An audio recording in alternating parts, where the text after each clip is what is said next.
UP के सभी वर्ग के संविदा कर्मचारी, आउटसोर्स कर्मचारी, दैनिक वेतनभोगी कर्मचारी और अवर्गीकृत कर्मचारियों के साथ साथ जितने भी आशा और आंगनवाड़ी सेविका सहायिका हैं जो यूपी सरकार के अंतर्गत काम कर रही हैं, उन सभी को लेकर बहुत ही बड़ी खबर के साथ साथ बहुत ही अच्छी खबर है। इसीलिए खबर में आगे बढ़ने से पहले आप तमाम वर्ग के संविदा कर्मचारियों के साथ साथ जितने भी महिला कर्मचारी हैं उन सभी को मैं पत्र दिखाना चाहता हूं, जिसके माध्यम से आप लोगों को पता चल सकेगा कि आप लोग के कार्य जो है क्रियान्वयन तरीके से आगे चल रहे हैं। क्योंकि आज के इस खबर में मैं प्रूफ सबसे पहले आप लोग को दिखाऊंगा, जिससे आप तमाम वर्ग के संविदा कर्मचारियों को यह लग सके कि सच में यूपी सरकार आप लोगों को लेकर के सक्रिय है। खास करके मुख्यमंत्री श्री योगी आदित्यनाथ जी आप तमाम वर्ग के संविदा कर्मचारियों के दैनिक जीवन को बदलने को लेकर एक प्रयास जो है उत्तम प्रयास कर रहे हैं, जिसको लेकर संविदा कर्मचारी यानी जैसे सरकारी विभाग के कर्मचारियों को लेकर के एक नियमावली होती है, उसी प्रकार से सेम स्ट्रक्चर पर जो है आप तमाम वर्ग के संविदा कर्मचारियों का भी उसी पर जो है आराम से सरकार जो है उस पर बना रही है, जिसका नाम है नियमावली, जो सीधे नीति के हिसाब से बनाई जा रही है। यानी एक एक संविदा कर्मचारियों को भी सरकारी कर्मचारियों को जैसे तमाम तरह की सहूलियत मिले, सुविधाएं मिले, इसको लेकर के एक प्रयास जो है बहुत ही उत्तम प्रयास है। सबसे पहले खबर में आगे बढ़ने से पहले आप तमाम वर्ग के संविदा कर्मचारियों के साथ साथ महिला कर्मचारियों को मैं दिखाना चाहता हूं वो पत्र को, जिसके माध्यम से आप लोगों को पता चल सकेगा। तो जैसा कि आप लोग खबर में देख रहे होंगे, स्पष्ट रूप से जितने भी संविदा कर्मचारियों के साथ साथ आंगनवाड़ी और आशा कार्यकर्ताएं हैं उन सभी को लेकर के बहुत ही बड़ी महत्वपूर्ण खबर जो है निकल के आ रही है, जो कि उत्तर प्रदेश से। यहां पर खबर की हेडलाइन आप देखिएगा तो लिखा गया है कि आउटसोर्सिंग और संविदा कर्मियों की सेवा नीति लागू करने का बड़ा आश्वासन सरकार की तरफ से दिया गया है, जिसको लेकर के हम आपको बताते चले कि आप लोगों को लेकर के जो है सरकारी आवास पर जितने भी भारतीय मजदूर संघ के पदाधिकारी हैं वो शनिवार को जो है मुख्यमंत्री योगी आदित्यनाथ के घर पर उनसे मुलाकात किए हैं। उसके बाद वो निर्णय लिए हैं। अब यहाँ पे आप तमाम वर्ग के संविदा कर्मचारियों को बता दें, स्पष्ट रूप से नियमावली में आप लोगों को लेकर के उचित वेतनमान के साथ साथ NPS, mediclaim policy, accidental insurance, सप्ताह में छुट्टी, राष्ट्रीय छुट्टी, ईपीएफओ, ईएसआई, अनुकंपा, ग्रेजुएटी, रिटायरमेंट सहित तमाम तरह की सुविधाएं आप लोगों को प्रोवाइड की जाएगी। यहाँ पर एक बात और बताई गई है कि जिस प्रकार से केंद्र सरकार अपने कर्मचारियों को लेकर यूपीएस लाई है, उसी प्रकार से आप तमाम वर्ग के संविदा कर्मचारियों के साथ साथ जितने भी महिला कर्मचारी हैं जो अभी यूपी सरकार के अंतर्गत काम कर रही है। सबसे पहले इस देश में सबसे पहले यूपी ही ऐसी राज्य है जो महिला कर्मचारियों के साथ साथ संविदा और आउटसोर्स कर्मचारियों को लेकर के इस नियमावली के तहत जो है आप लोग को तोहफा देने जा रही है। जिस नियमावली में आप लोगों को एनपीएस ही मिलेगी, इसमें यूपीएस का कोई भी जो है बात नहीं किया गया है, क्योंकि सरकार सजग है, क्योंकि संविदा कर्मचारी जिस प्रकार सभी विभागीय स्तर पर काम कर रहे हैं, तय तिथि में उनकी जो वेतनमान कह सकते हैं, उनकी जो मानदेय मिल रही है वो सही नहीं मिल रही है, जिसको लेकर के लगातार सरकार के साथ मीटिंग के बाद जो है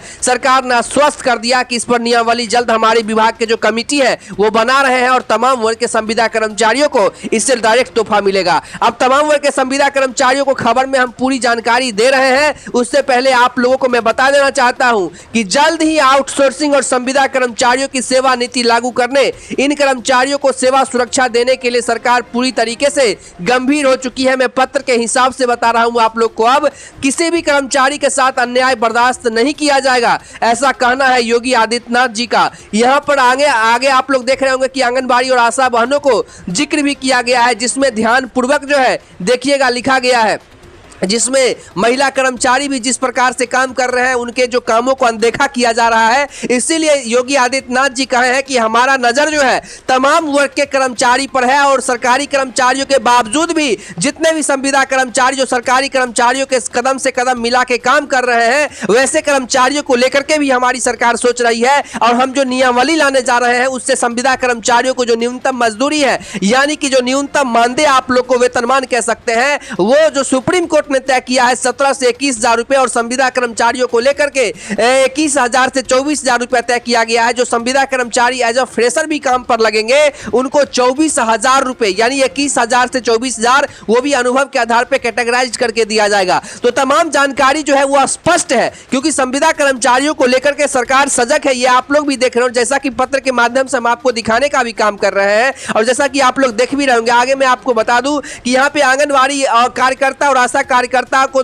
लेकर के भी सरकार ने स्पष्ट रूप से कहा है कि आप लोगों के मानदेय वृद्धि के साथ साथ ईपीएफ की जो बात की गई है, कटौती की बात जो तमाम चीजों को लेकर के उनसे की गई है, वो मुख्यमंत्री जी ने इन सभी विषयों पर चर्चा की गई है। और साथ ही जितने भी संविदा कर्मचारियों के साथ साथ जितने भी महिला कर्मचारी हैं, उन सभी की समस्याओं को उनका शीघ्र निराकरण किया जाएगा। यहां पर देखिएगा तो आप लोग को पता चल ही जाएगा, क्योंकि आप लोग के सामने हमने पत्र एकदम से क्लियर कर दिया है, जिसके माध्यम से आप लोग देख सकते हैं। तो संविदा कर्मचारी इस भ्रम में नहीं रहे कि आप लोगों का काम नहीं हो रहा है। संविदा कर्मचारियों का काम जो है 100% हो रहा है, जिसके माध्यम से मैं खबर के माध्यम से आप लोग को दिखाने का भी काम कर रहा हूं। आगे यहां पे स्पष्ट रूप से आप लोग देख रहे होंगे कि कर्मचारियों को जो भी दिक्कतें आ रही थी, उनको समस्याओं का निराकरण की जाएगी। मुख्यमंत्री से मिलने पहुंचे प्रतिनिधि मंडल में भारतीय मजदूर संघ के प्रदेश महामंत्री अनिल कुमार उपाध्याय, कार्यकारी अध्यक्ष राकेश कुमार और संगठन मंत्री राम निवास सिंह भी शामिल थे। तो यह बड़ी खबर निकल के आ रही है, जो कि उत्तर प्रदेश से, यहाँ पर उत्तर प्रदेश में तमाम संविदा कर्मचारी हैं, तमाम आउटसोर्सिंग कर्मचारी हैं, इनके आंगनवाड़ी आशा और जितने भी रसोईया के बहने भी हैं, उन सभी को लेकर के भी योगी आदित्यनाथ की सरकार ने स्पष्ट रूप से कह दिया है कि इन लोगों की जो न्यूनतम मानदेय दिया जाता है वो अभी के समय में ठीक नहीं दिया जाता है, जिसको लेकर के हमारी जो कमेटी है वो 1 महीने के अंदर में हमें रिपोर्ट भी सौंप देगी। जैसा कि मैंने आप लोग को तमाम खबरों में बताया है, तो आप लोगों को लगता था झूठ, लेकिन आज तो सच हो गया। मैं आप लोग को 3-4 दिन पहले से बता रहा था और उसी बात को प्रिंटेड मीडिया ने भी छापा है, और लगातार जो खबरें आ रही है, लगातार